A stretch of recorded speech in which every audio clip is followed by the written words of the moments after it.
台湾现在真的很危险哦，因为这一次这个锁台军演哦，其实有整理归纳出来。有3个第一次，也就是打破了海峡中线，因为6区全部都跨线，好，那进入了我领空领海，因为最近的部分是离岸16.5公里，还有演训的范围更近更大了哦。那甚至还传出这个前海军舰长吕礼诗说，这6个超演区都是经过精心设计，重点在火力展示，尤其是在我东部外海的区域，目的就是要让飞弹越过台湾上空，飞弹越过台湾上空，哇，那这不是形同开战边缘了吗？哦，可是此时此刻，刚刚亮哥也特别提到，你说美日韩不说话也就罢了，可是我不知道，那这3天的演习，国防部的因应之道呢？尤其身为3军统帅的蔡英文总统，他是不是也没辙？请教将军。对，我们可以知道这个，它飞弹飞越，因为它东部那一个区块啊。按照它拉得比较远，在云南国岛南边，距离花东比较远一些。对。那如果是导弹的话，当然是飞到台湾上空。是。但是它高度比较高一点，它可能在我们讲到在内太空可能过去。那它弹道线要过去的话，要落在会比较远。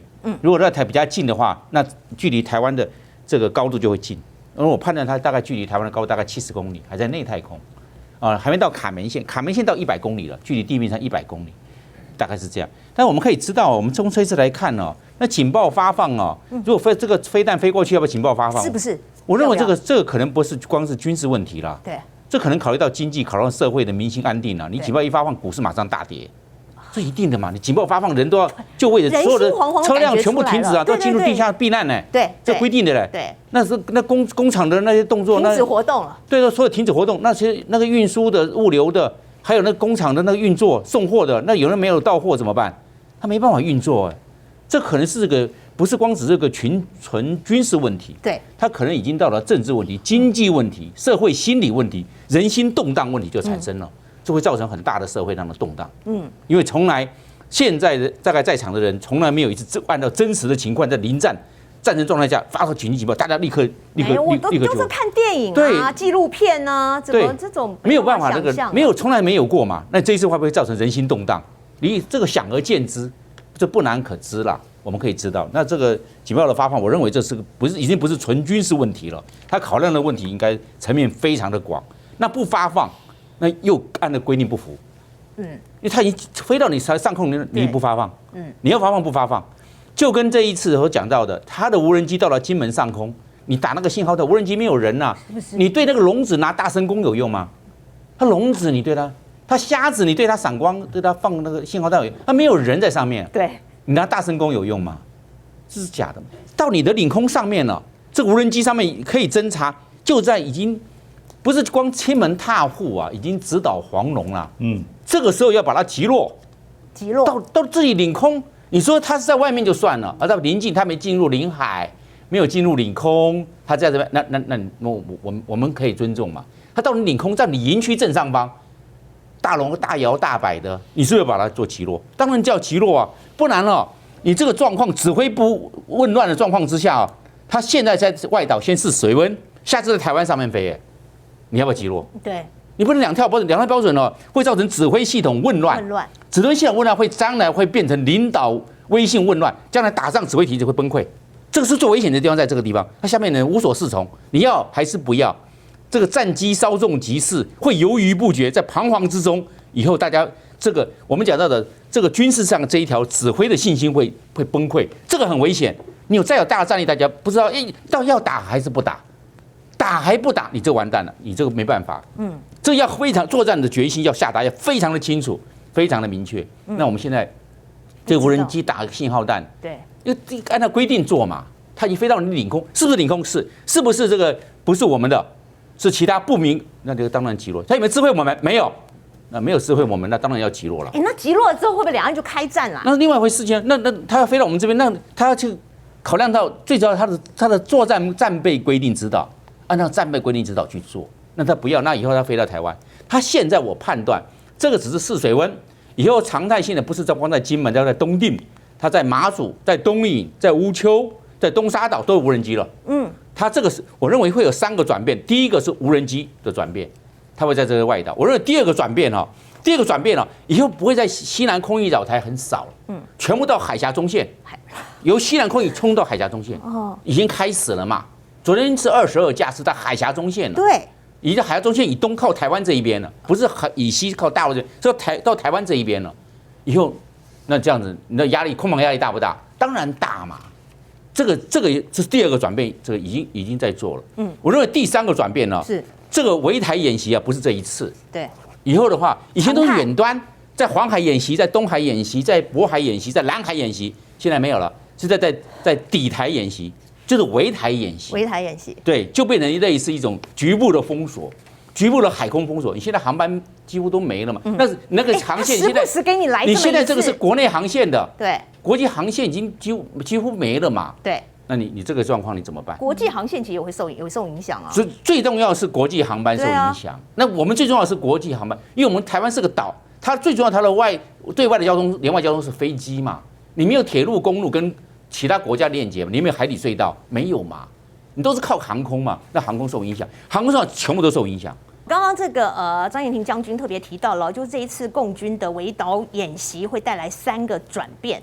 哦，这3个转变之后可麻烦了，你真的只会有时候会觉得说，你这裴洛西是不是留下一个烂摊子哦？你惹出了一堆麻烦，然后台湾自己来面对。刚刚我特别提到了，就是你无人机来了之后，像今天只是这个信号弹没用嘛，那你是不是要击落？所以就是你打不打，这第一个。那打了之后，我就担心啊，那是不是两人就这样打，真的打起来开战了？那第二个还有讲到说这几天情况这么紧绷，刚刚将军有特别提到，如果说飞弹真的是越过台湾上空，那你空情警报发不发？所以打不打、发不发，我是会真的走到这一步，是不是？我认为它有点走到模糊策略，打仗最怕模糊。哦，要战还是不战？要打还是不打？你知道犹豫不决中，战机就过去，稍纵即逝了。你的有利变成不利，因为最有利的已经过去了。你到时候利害转换线就不见了，利害转换线不到了敌人那一方有利，对我们这种不利的状况下，你想在力挽狂澜，那是4倍，但是只有公半，变成这个状况。那我们现在知道，这个中国现在还要围台啊，这个围台这个军演的这个局部封锁，这个也知识体大，以前没有。我们最重要就是说，我们得了民粹大吹大擂的代价是国家主权的丧失，我们因小失大，玩火嘛。我认为民粹不要去大吹大擂，说只有解放军是不堪一击，会上升台海灭视敌军，不可以。战略上一定要重视敌军。他们完全轻忽了。在军事兵法专家讲了，战略上一定要重视，非常重视敌军。战术上要非常谨慎，这是兵法所说的。那你现在战略上就你藐视这个台湾海峡，做是解放军的上升之地，我们这个可以把它全歼。那你现在已经到人家本来的时候是亲门踏户，现在的说以前的时候，我们讲楚河汉界，壁垒分明。对，现在已经大军压境嘛。对，大军压境变了。那现在这个状况之下，我们怎么样去应变？我们好像就让他在6个区块演习。我认为要先做3件事情嘛。第一个要在金门、马祖、东引，我们也设演习区。他设3个，他设6个，我们设3个。我们不设嘛。第二个，他演习区那么大。它最大那个区块在高雄外海9000平方公里哦，我们各设100平方公里，100平方公里，100平方公里，我们也做嘛，我们为什么不做？也设。我不设，你6个我3个，我们不是要跟你条件。我们知道这3个都是我们的管这我们的领土嘛，你金马外岛、东引、乌丘都是我们的外岛、外离岛嘛，都是我们国军在上面嘛。我们本来就也要做火炮射击啊、实弹射击，我们也该做，我们可以做，要做。第二个。我们在做那个勤收比赛做我们的雷达站、海用雷达、防空雷达、陆基雷达、远程雷达，通通就掌握中共要射这些导弹，还有巡弋飞弹，还有火箭炮，它从哪个地方射多少枚，是多少的时间飞到台湾，多大的高度，什么样的机型，多少发，大家从头都来做征收，这1000个的各种的单位、各种的防空，包括海军的防空雷达，通通打开，通通抓。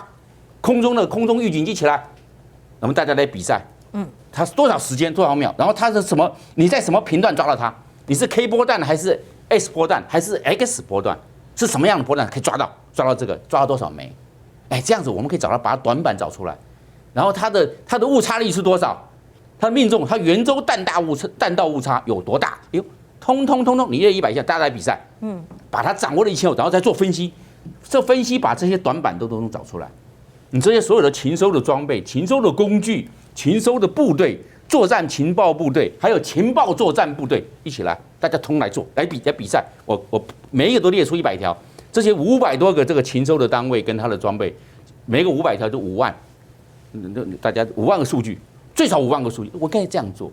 另外一个就是说，刚才亮哥有讲，目前国军的这个任务负荷大，这个作战的这种压力也大，对，国军是比较辛苦。我认为我们是不是利用这个时候跟大家来乐捐，捐一日所得给国军加油打气。我们乌克兰跟我们距离8000公里，我们捐了9亿4千万。我们对他们那么关心，我们为什么不关心自己呢？对，大家每个人捐一日所得嘛。如果我们每一个人有捐1000块，2300万就有230亿，给国军加油打气。你们太辛苦了，我们跟你们国军站在一起，大家来捐嘛，都不做了。我认为大家来做嘛，这不难。日本311大海啸，我们捐了68亿，对，捐了很多。就全世界另外93个国家的总和还没有我们68亿一个国家多。对，我们当然我们对日本那么好，我们对自己国军为什么不好？要更慷慨啊，才对。对，我们当然每一个人捐钱嘛，我们呼吁嘛，我们就在这个大新闻、大八卦，我们就这样讲嘛。大家捐一日不多嘛，我们说，叫你捐1个月，就是可能稍微多点，大家要生活小市民啊什么。这大新闻、大八卦，我们就跟他讲嘛，每个人捐1000块给国军，我们通通列个账户。对，这个账户不是开1天2天，我们就开1个月、开3个月给他们，给大家乐捐。企业家猛去捐款，应该这个样子嘛。我们这样子来做。我们很多人我们知道国军非常辛苦结果我们所做的并不多，变成这个状况，好像国军跟我们好像有一段不远不近的距离，我是这么认为了。所以当然我们在这个时候，我们来这个可以做心理动员的测试，是我们心理动员测试，大家捐书的多寡，这是个指标。如果大家捐的很多，我们的心理动员，对这国家的、对台湾的爱护，这就出来了。对，我看看你这些候选人、这些政治人物，你拿多少？你这些爱国的企业家，你捐多少？这就出来了嘛。你捐给国外多，你为什么捐给我们少？那你不是厚此厚彼啊？你薄此，你薄自己。那这样子的话，那我们国军还要打什么仗？你不要打了嘛，大家都对你不支持了。所以我就认为，我们先做个测试。很多事情大家只会讲，仅在这个言语上，在言语上交锋，在言语上这边好像大扩话奇谈啊，大放厥词啊，哗众取宠啊。现在兵临城下，大军压境的时候，一片鸦雀无声，怎么会变成这样子？有没有要歃血为盟，请缨杀敌？我说这个时候可以啊，你请缨杀敌嘛，把我的孩子送到前线，你不要把孩子放到本岛，送到前线去，有没有这样做？应该是这个样子，才感觉这个气氛来了，爱国的气氛凝聚了。那结果不是，都是夸夸其谈，结果无济于事，只会把事情弄更糟，只是爽了嘴巴，但是于事无补。真正的军事上，这是讲求的是实力原则，你有多大的实力，你有多大的能耐，你的后勤补给线又有多长，又有多强大，这个是强求是这个的。